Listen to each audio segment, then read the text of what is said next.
Di tahun 1971, Yankee Go Home atau pasukan Amerika angkat kaki menjadi fenomena epik, di mana pemandangan yang terakhir adalah sebuah helikopter terbang membawa dubes Amerika meninggalkan Saigon. Amerika kalah perang dengan Vietnam. Amerika membela Vietnam Selatan, Vietnam Utara yang komunis menang pada akhirnya. Kemarin, kejadian berulang lagi di Afghanistan.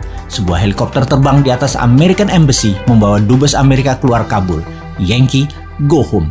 Taliban yang beraliran khilafah menang. Amerika kalah perang lagi. Setelah sejak tahun 1991 menguasai dalam tanda kutip Afghanistan. Taliban hanya dalam 10 hari pergerakan bisa menaklukkan Kabul. Taliban dengan kekuatan militernya menguasai Afghanistan. Terbayang masa kegelapan manusia dihadapi penduduk Afghanistan. Pemahaman garis ortodok agama dibawa ke pemerintahan bernegara Afghanistan baru di bawah Taliban. Siapa yang memberi go ahead terhadap Taliban? Siapa lagi kalau bukan Putinnya Rusia? Sejak Maret 2021 ini, Rusia dukung penuh Taliban. Dendam tahun 1991 ketika Uni Soviet ditendang sekutu Amerika menjadikan Rusia terus menarget Afghanistan. Sama deh, ketika Newman nanti jadi, Timor Leste tetap dilirik untuk memberi pelajaran ke Australia dan pastinya memberi pelajaran pada pemimpin bangsa yang bisa dikatakan lemah, tak bervisi dunia sebelum Newman yang melepaskan Timor Timur dan kalah dengan Australia. Juga tidak ada usahanya untuk mendapatkan Timor Timur kembali. Cara Newman nanti jauh lebih elegan dalam mengambil Timor Timur.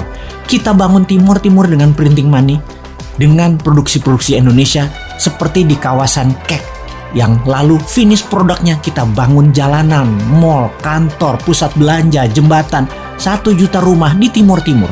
Anggap saja Timor Timur itu salah satu Kek atau kawasan ekonomi khusus Indonesia. Pasti panji negara merah putih berdiri lagi di sana. Rusia ambil Crimea, Rusia dukung Taliban, Indonesia ambil balik Timor Leste. Kita tidak pakai alat Tiongkok yang menyedot sumber daya alam Timor Leste. Timor dibangun layaknya provinsi di Indonesia, layaknya kawasan ekonomi khusus di Indonesia.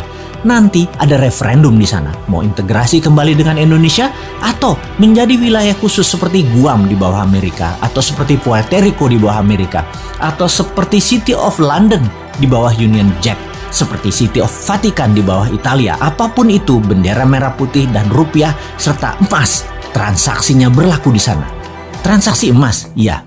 Sejak tahun 2025 nanti, ketika genap 1 tahun Newman menjabat, maka emas bisa dipakai sebagai alat tukar resmi. Sekarang belum siap. Anda transaksi nanti tidak perlu lagi pakai rupiah, tukarkan dengan gramasi emas. Ditarget dalam 3 tahun, 70% transaksi di Indonesia pakai emas, karena di 30 kawasan ekonomi khusus, termasuk Timor Leste, emas dipakai sebagai alat transaksi, transfer ke sesama tabungan rekening emas. Dengan demikian, Indonesia negara pertama di dunia yang tidak ada inflasi, tidak ada kejatuhan nilai mata uang, karena emas bukan mata uang, emas alat barter, emas alat tukar. Jadi, waduh, jauh bener ya 2025.